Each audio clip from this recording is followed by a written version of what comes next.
నమస్తే, welcome to YoYo TV.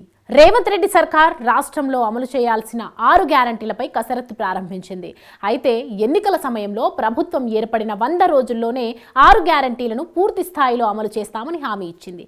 ఈ మేరకు డిక్లరేషన్లు కూడా ప్రకటించారు. ఈ నేపథ్యంలో ఇచ్చిన మాట నిలబెట్టుకునేందుకు ఇప్పటికే 2 హామీల అమలు మొదలుపెట్టారు. కొత్త ప్రభుత్వం కొలువు తీరిన 2 రోజులకే ఆరోగ్యశ్రీ పరిమితి పెంపు, మహాలక్ష్మి పథకంలో భాగంగా ఆర్టీసీ బస్సుల్లో మహిళలకు ఉచిత ప్రయాణం కల్పించారు.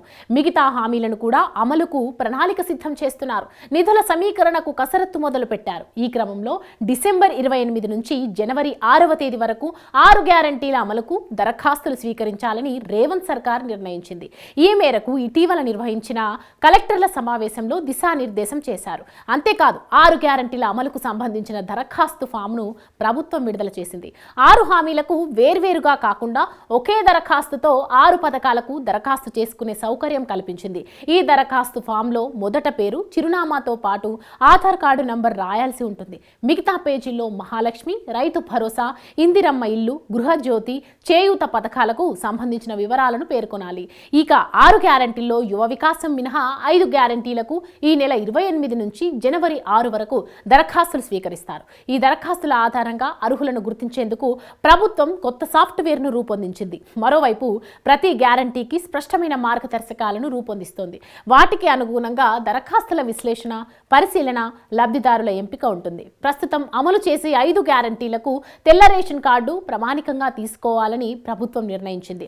దరఖాస్తు ఫారానికి ఆధార్ కార్డుతో పాటు తెల్ల రేషన్ కార్డు తప్పనిసరిగా జత చేయాల్సి ఉంటుంది. ప్రతి దరఖాస్తును కంప్యూటరైజ్ చేస్తారు. తర్వాత క్షేత్రస్థాయిలో పరిశీలన చేసి దరఖాస్తుదారు ఏ గ్యారంటీకి అర్హులో నిర్ణయిస్తారు. గ్యారంటీల దరఖాస్తుకు రేషన్ కార్డు లేనివారు రేషన్ కార్డు నంబర్ దరఖాస్తు ఫారంలో రాయాల్సి ఉంటుంది. కార్డు లేని వారు కూడా దరఖాస్తు చేసుకునేలా ప్రభుత్వం అవకాశం కల్పించింది. స్క్రూటీనీ సమయంలో వీటిపై ప్రభుత్వం నిర్ణయం తీసుకునే అవకాశం ఉంటుంది. ఇక 5 గ్యారంటీలకు అర్హతలపై ప్రభుత్వం త్వరలో మార్గదర్శకాలు విడుదల చేయనుంది. ఇందుకోసం కసరత్తు కూడా చేస్తున్నారు. ప్రభుత్వ ఉద్యోగం ఉన్నవారు, టాక్స్ పేయర్లు, తెల్ల రేషన్ కార్డు కలిగి ఉండి తర్వాత ప్రభుత్వ ఉద్యోగం పొందిన వారు, భూస్వాములు, ఇలా చాలా అంశాలను పరిగణలోకి తీసుకోనున్నట్లు తెలుస్తోంది. త్వరలో మార్గదర్శకాలు వస్తే ఎవరెవరు అర్హులు అనే విషయంలో స్పష్టత వచ్చే అవకాశం ఉంది.